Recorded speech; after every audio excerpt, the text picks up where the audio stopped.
Hello' guys good morning মোৰ channel Assamese girl আৰ্টছলৈ আপোনালোকক পুনৰবাৰ স্বাগতম জনাইছোঁ। এতিয়া ৰাতিপুৱা 9:30 বাজিছে আৰু মই মেখেলা চাদৰ পিন্ধি একদম ৰাতিপুৱাতে ৰেডি হৈ লৈছোঁ। কিয় জানেনে?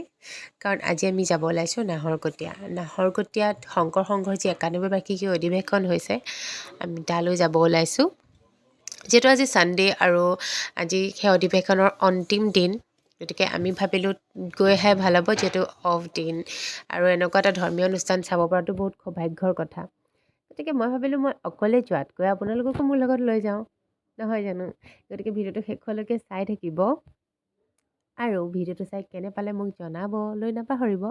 আৰু যদি ভিডিঅ'টো চাই ভাল পায় তেতিয়াহ'লে লাইক, কমেণ্ট, ছাবস্ক্ৰাইব, শ্বেয়াৰ কৰি দিব। মইতো মাহীহঁতৰ লগত যাম। মই ওলাই মেলি ৰেডি হৈ আছোঁ, মাহীহঁত আহি পোৱাহিয়ে নাই। 2 ঘণ্টা ৰৈছোঁ মই, জানেনে? এতিয়া মাহীহঁত আহি পাইছে 2 ঘণ্টাৰ পাছত। গতিকে ব'লক গৈ থাকোঁ আমি। নকওঁ আমাক খোজ খাব আয়ো দেখি তেওঁ মাহী নাযায়। মোৰ বৰ দুখ, মই বেলেগ কামত যাওঁ। তেওঁ মোক আগবঢ়াই নিবলৈ আহিছে বেচেৰি। মহা তেল ভৰাইছে নেকি? এবাৰ ৰৈ এতিয়া আহিছে। মই 2 ঘণ্টা ৰৈছোঁ, 2 ঘণ্টা পাছত আহিছে তেওঁ। তুমি আমাৰ লগত এনেকৈ যাবা নি? ইমান 2 ঘণ্টা ওলাই এয়া। সেইটোতো কৈছোঁ। ভাত পানী বনাই খাই মই একদম প্ৰিন্সেছজনী নিচিনা লাগিছে। কিউটজনী মোক গামোচা বিচাৰি নাপালোঁ আকৌ। লাইনটো বৰ দীঘলীয়া হৈছে।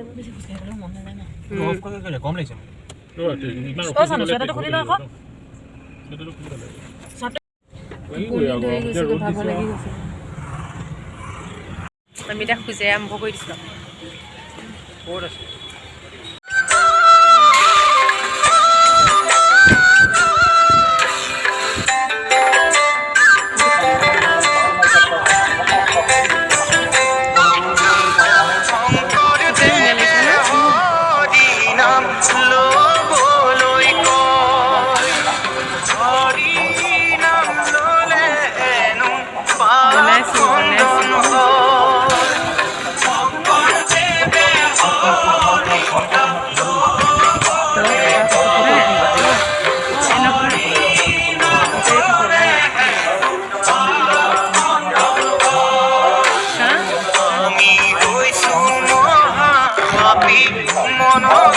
ইমান ধুনীয়া লাগিছে ন?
মই যিটো আগবঢ়াই নিছিলোঁ সেইটো মই লিখা হ'ব বুজিছা।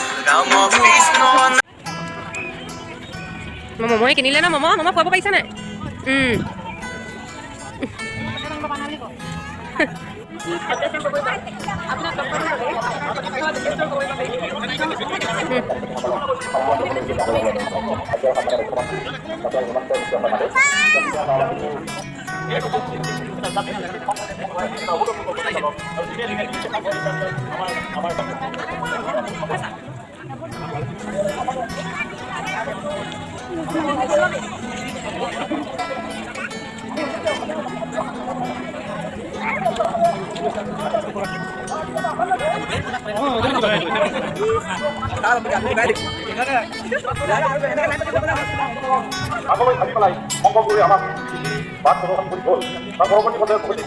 আমার দুই আসলে এক নম্বর দুই আসলে যোগ হয়েছে অভিনয় রাইট হ্যান্ড সাইড নিজের হোপাল না নিজের হোপাল তাহলে তো পাঠো তো ভালো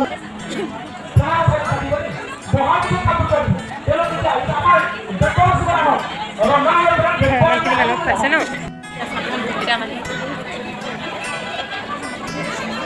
তাকে ভাত খাব আহি আন্ধাৰ উঠিলেও উঠাই লওঁ আৰু তথাপি অলপ আন্ধাৰে হৈছে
আমাৰ এই সমস্ত বিধায়ক জনপ্ৰিয় বিধায়ক সভাপতি ডাঙৰীয়া সাংবাদিক সভাপতি ডাঙৰীয়া এই মঞ্চত বিশিষ্ট ব্যক্তিসকল অসমৰ অঞ্চলিত উপস্থিত হোৱা চৰ্দাৰ ভক্তসকল এখন ঘাট প্ৰতিঘাতৰ মাজত সঁচাই আজি খুব সুন্দৰ দিন এটা কটালোঁ আশা কৰোঁ আপোনালোকে ভিডিঅ'টো চাই ভাল পাব আপোনালোকে যদি ভিডিঅ'টো চাই ভাল পায় তেতিয়াহ'লে মোক কমেণ্ট কৰি জনাব বাই বাই শুভৰাত্ৰি